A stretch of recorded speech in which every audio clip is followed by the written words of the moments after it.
আজকে অধঃপতন আল্লাহ ভুলার কারণে, আল্লাহকে ছেড়ে দেওয়া, শুধু আল্লাহ ছেড়ে দিছি এই জন্য এই দুরবস্থা। আল্লাহকে ধরে রাখতাম, যতদিন আল্লাহ ধরা ছিল অতদিন ভিক্ষুকও হাসি দিয়ে বলতে পারছো প্রেমের খেলা। কি মনে হয় শুনাই না এর আগে? বহুতবার শুনাইছি, ঠিক না? তখন ভিক্ষুকও বলতে পারতো প্রেমের খেলা। হ্যাঁ, যতদিন আল্লাহ বলে নাই, যতদিন আল্লাহ বলে নাই তো রাজাও মানুষকে তাক লাগায় দিচ্ছে। আমাদের এক আল্লাহওয়ালা ছিলেন ভারতবর্ষের, নাম ভুলে গেছি, মসুর।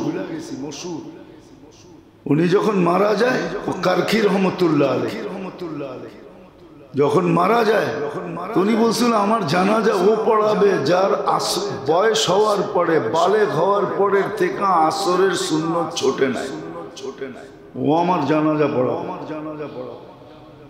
তো ওই যুগের কোনো আল্লাহওয়ালা আগে যেতে ছিল না, মৌলানা, মুফতি, মুহাদ্দিস, মুফাসসির কেউ না।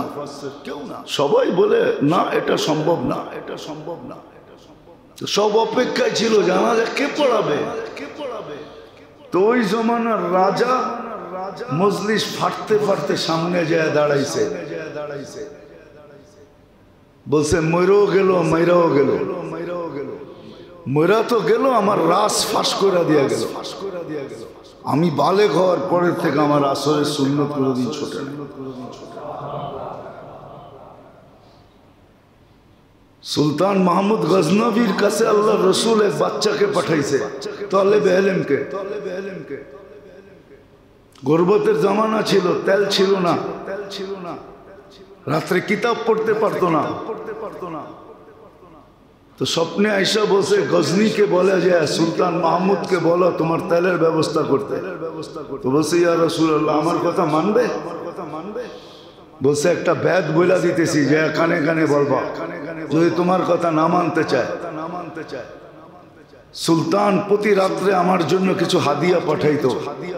আজকে 2-1 সপ্তাহ ধরে ওই হাদিয়া পাঠায় না।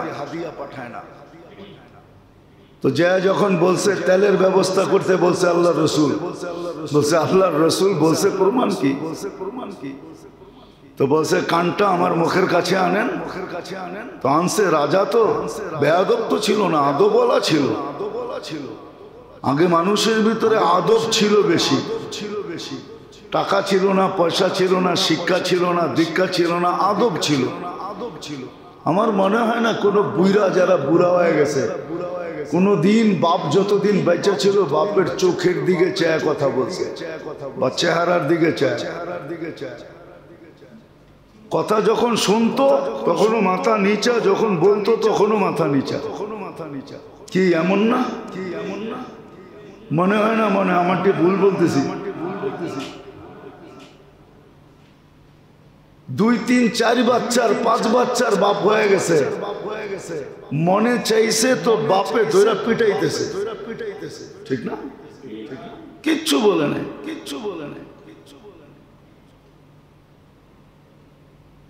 আদব ছিল।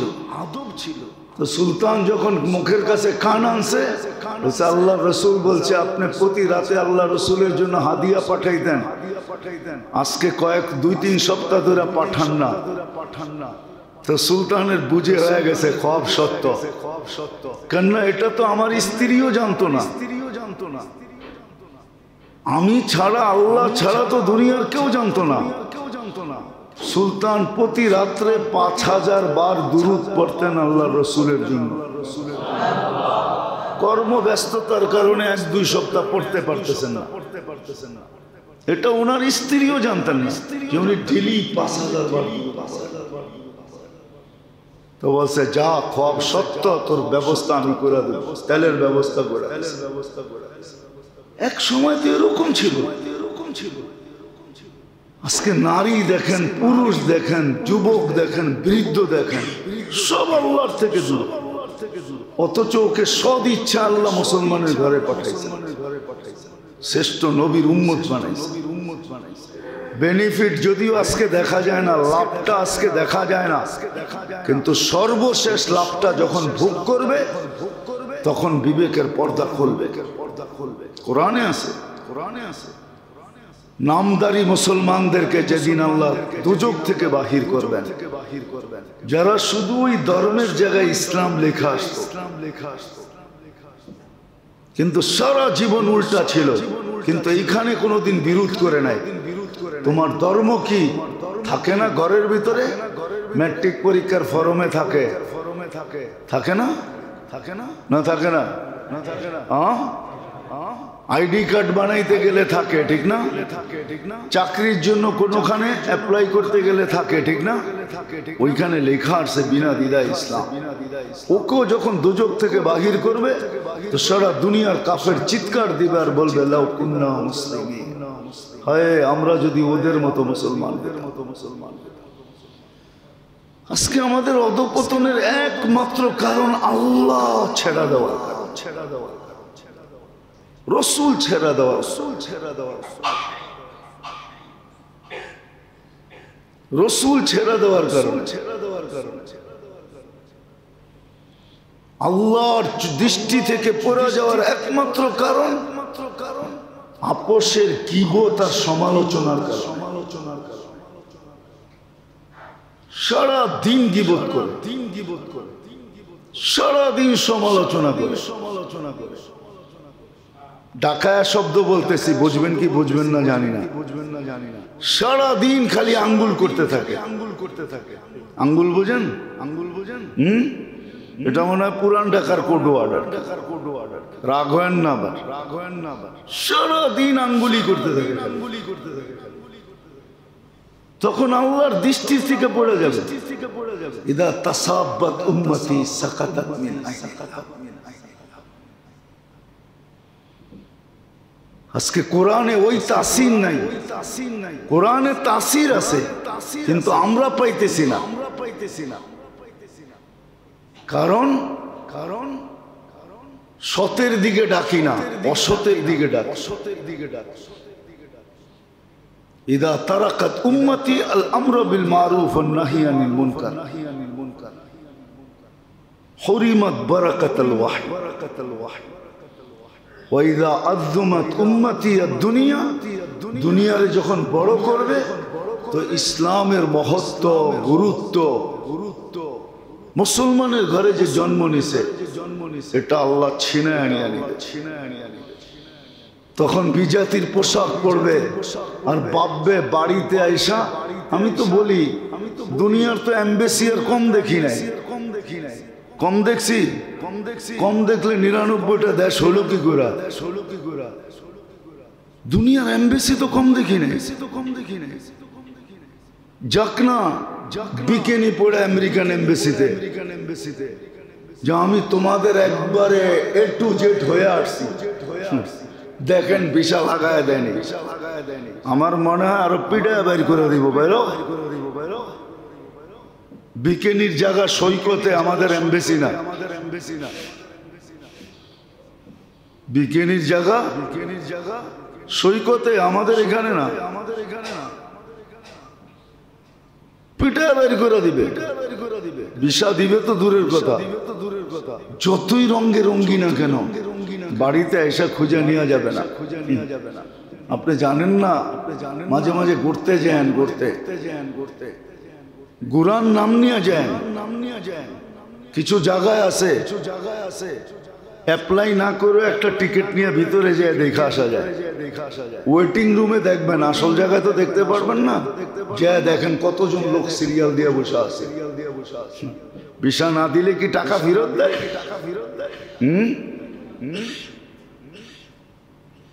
টাকা ফেরত দেয়,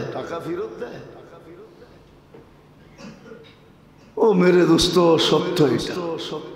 আজকে আমাদের বিপর্যয়ের কারণ একটাই, আল্লাহর থেকে দূরে সরা, আল্লাহ রসুল থেকে দূরে সরা। শুধু বিজাতির হাতের বিপর্যয় বলতেছি না, আমাদের ব্যক্তিগত জীবনের বিপর্যয়, পারিবারিক জীবনের বিপর্যয়, সাংসারিক জীবনের বিপর্যয়, বংশগতভাবে বিপর্যয়, সামাজিকভাবে বিপর্যয়, সমস্ত বিপর্যয়ের মূল হইল আল্লাহ আল্লাহ রসুল থেকে দূরে আসেন, তওবা করে ফিরে আসে। পুরা জাতি না আসে, আপনার ঘরকে বুঝায় ফিরান যে চলো আমরা ফিরে আসি তওবা করে। তাইলে পারিবারিক ভাবে আপনি বিপর্যয়ের থেকে বেঁচে যাবেন, সন্তান বেঁচে যাবে, তখনই জীবনটা মজার হবে, লাইফ তখন মজার হবে, জীবনটা তখন মজার হবে, সুখের হবে, শান্তির হবে। তখন খায়া যতটুকু ফুর্তি হবে, না খায়াও ততটুকুই ফুর্তি হবে, ফুর্তির ভিতরে কমবে না। বলবে কালকে খায়া গলা ধরে ঘুমাইছি, আজকে না খায়া গলা ধরে ঘুমাবো, গলা ছাড়বে না, বিছনা আলাদা হবে না। এখন তো অধিকাংশ ফ্যামিলির বিছনা আলাদা, বিছনা কি আলাদা আলাদা, একটুর থেকে একটু হইলে দুইজন দুই জায়গায়। ঠিক না? বিছনা আলাদা হবে না। আসেন তওবা করে ফিরে আসে, নাহলে আরো বিপর্যয় দেখতে হবে। আল্লাহ করুক আমার কথা বুঝে আসুক, সারা দুনিয়ার বুঝে না আসুক, সামনের মজমারও যদি বুঝে আসে আর এরও যদি চেঞ্জ হয়, আজকে আর কোনো কারণ নেই, নাইলে অতীত ইতিহাস দিয়ে আপনাকে দেখানো যায়, প্রমাণ সহ দেখানো যায় যে পেটে ভাত ছিল না, গায়ে কাপড় ছিল না, পায়ে জুতা ছিল না, মাথা গোছার ঠাই ছিল না। বাইতুল মুকাদ্দাসের চাবি যে দিতে যেতেছেন, ওনার গায়ে শত তালির কাপড়, কোথাও কাপড় দিয়া তালি দিছেন, কোথাও চামড়া দিয়া তালি দিছেন। যখন বাইতুল মুকাদ্দাসের চাবি নিতে ওমর রাদিয়াল্লাহু তাআলা আনহু যান, অমুক ব্যক্তির হাতে বাইতুল মুকাদ্দাসের চাবি উঠছে, যার কাপড়ের কোন স্টেশন ছিল না। যখন সীমান্তে ঢোকেন তখন পায়ের জুতা বগল তলে ছিল বৃষ্টির কারণে, নিজে ছিলেন নিচে, গোলাম ছিল উপরে, নিজে রশি টানতে ছিলেন। দুনিয়া বলছে কাপড়টা চেঞ্জ করেন, কেননা দুনিয়া সম্ভ্রান্ত ব্যক্তিরা এখানে থাকে, এই কাপড়ে আপনাকে পছন্দ করবে। একটা চিৎকার দিয়া বলছে কাল আযানাল্লাহু বিল ইসলাম, ইসলামের কারণে এই চাবি আমার হাতে আসতেছে। ফালা উবালি মাকালাতান নাস, মানুষ কি বলে ওটা আমার দেখার বিষয় না। চাবি কোন কারণে আমার হাতে আসতেছে এটা দেখো, পোশাক দিয়া না আমার ব্যক্তিত্ব দিয়া, বলকে ইসলাম দিয়া, আল্লাহ আল্লাহর রাসূলের কাছে হওয়ার কারণে, আস্থাবান হওয়ার কারণে, আস্থাভাজন হওয়ার কারণে চাবি আমার হাতে আসতেছে। আজকে আমাদের পদপতন শুধুই জন্য, আল্লাহ ছেড়া দিছি, রসুল ছেড়া দিছি। তো বাংলা একটা প্রবাদ বাক্য আছে, কলের কাম বলে হয় না, কলের কাম, কলের কাম। মুসলমানও এখন মন করতেছে কান্দের ঠেইলা সব ফালায় দিন, হবে হবে। কল ওই সময় কাজ করবে যখন আল্লাহ পক্ষে হবে, তখন কল কাজ করবে। তখন লোয়া দাঁড়ায় থাকবে কলা গাছ, সামনে আলা দেখবে দুনিয়ার সবচেয়ে টেকনোলজি সমৃদ্ধ নতুন গান লোয়া, তোপ লোয়া দাঁড়ায় আছে, অথচ দাঁড়ায় আছে কলা গাছ লোয়া। আল্লাহ ওর চোখে দেখাবে কলা গাছ। জীবনে দুইবার এরকম লজ্জিত হন নাই? আপন জন মনে করে যে ধরছেন, ঠিক না, এমন ভাবে ধরছেন, পরে যখন ছাড়ছেন দেখছেন উনি না। দেখেন হয় নাই জীবনে দুই একবার? না হয় নাই? হ্যাঁ, কতবার তো লজ্জিত হয়েছেন, ঠিক না? আবার সরিও বলছেন, ঠিক না? আবার যখন চোখ বন্ধ করে পিছেরতে ধরছেন তখন বেটায় বিরক্ত হয়েছে, খালি সরি কওয়ার কারণে থাপ্পড়টা বওয়ায় দেয় না, নাহলে দিত ভালো মতো কানপট্টি গরম করে ফেলতো, ঠিক না? এরকম হয় না? না হয় না? আল্লাহ পারে কলা গাছকে দুনিয়ার সবচেয়ে বড় তোপ দেখায় দিতে। এরকমই উঠায় দেখেন না, এরকমই হয়েছে। নাহলে বদরের যুদ্ধে 3 তলোয়ার দিয়ে জিতে কি করে? মানুষের কোন যুক্তিতে আসে 1100 তলোয়ার, ওটার সামনে 3 তলোয়ার জিতে কি করে? আপনি লজিকলি আমাকে বুঝান কি করে জিতে? ওইখানে আপনাকে বলতে হবে এটাই, রাখে আল্লাহ মারে, রাখে আল্লাহ। ওইখানে স্বীকার করতে হবে। আমাদের আমাদের আমাদের ডিকশনারি তো আছে অলৌকিক ভাবে, ডিকশনারিতে অলৌকিক শব্দ নাই না? বাংলা ডিকশনারি ঘাটেন না? বাংলা ভাষার জন্য জান দিলেন কিন্তু বাংলা ডিকশনারি তো ঘাটেন না, ঠিক না? হ্যাঁ, খালি চিনছেন ইলিশ আর পান্তা, আর কিচ্ছু চিনেন নাই। বিশ্ববিদ্যালয় কইলে চিনে না, ইউনিভার্সিটি কইলে চিনে, ঠিক না? ঠিক না? রাগ হয় না? বড় দুঃখ লাগে মাঝে মাঝে। বাংলার বড় চর্চা করে, কথা মনে উঠলো এই জন্য বলতেছি। এটা জানেন বাংলার মাস কয় মাস 31 দিনে আর কয় মাস 30 দিনে? এটা তো জানেন না। কয় মাস 29 দিনে? 12 মাসের ভিতরে কয়টা মাস 31 দিনে? এটা তো জানেন না। খালি সারাদিন ইংলিশ চর্চা, ঠিক না? যা হোক মেরে দোস্ত, আজকে আমাদের দুরবস্থার একমাত্র কারণ আল্লাহ রসুল ছেড়া দেওয়া। খোদার ওয়াস্তে ফিরে আসে, পর সমালোচনা ছেড়া দেই, গীবত ছেড়া দেই, পরনিন্দা ছেড়া দেই, আঙ্গুল করা ছেড়া দেই, ভালোর দিকে মানুষকে ডাকি। খারাপ থেকে ফিরাইতে তো পারবো না, কিন্তু ফিরানোর জন্য বুঝাইতে তো পারবো। এতটুকু করি। দুনিয়ার থেকে আখিরাতের দিকে ফিরি, তাইলে দেখবেন যে ইনশাআল্লাহ ইনশাআল্লাহ আল্লাহর কাছে সৈনিকের অভাব নেই। অতীত মুসলমানকে আল্লাহ লড়ান নাই। আরে বাংলাদেশি তো প্রমাণ আছে, শাহজালালকে কি আল্লাহ লড়াইছেন? হ্যাঁ, লড়ছে শাহজালাল রহমতুল্লাহ আলাইহি। 12 জন নিয়ে লড়ে তো লড়ে কি করে? তো 12 জন ছিল। রাজা গৌর গোবিন্দের তো শুধু 12 জন ছিল না, 12,000 ছিল, ঠিক না? ও পালায় গেল কেন? ও বুদ্ধিমান ছিল। ও দেখছে মুসল্লায় নদী পাড়াইতেছে, ও তো লড়বে না, লড়বে আরেকজন।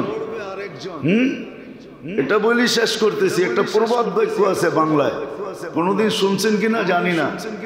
বাগানে একটা শব্দ হইলো, শুনলো 2 জনে। ওই 2 জনে গেল না, গেল অন্য 2 জনে। ওই 2 জনে দেখলো না, দেখলো অন্য 2 জনে। ওই 2 জনে নিল না, নিল অন্য 2 জনে। ওই 2 জনে খাইলো না, খাইলো অন্য একজনে। আরে বোঝেন, কানে শুনছে কিন্তু চায় না, পায়ে গেছে। চোখে দেখছে, হাত 2টায় লইছে, খালি মুখটাই খাইছে। ও বুদ্ধিমান ছিল, যে তো লড়বে না, লড়বে আরেকজন। খামাখা জানটা খুয়ায় লাভ কি?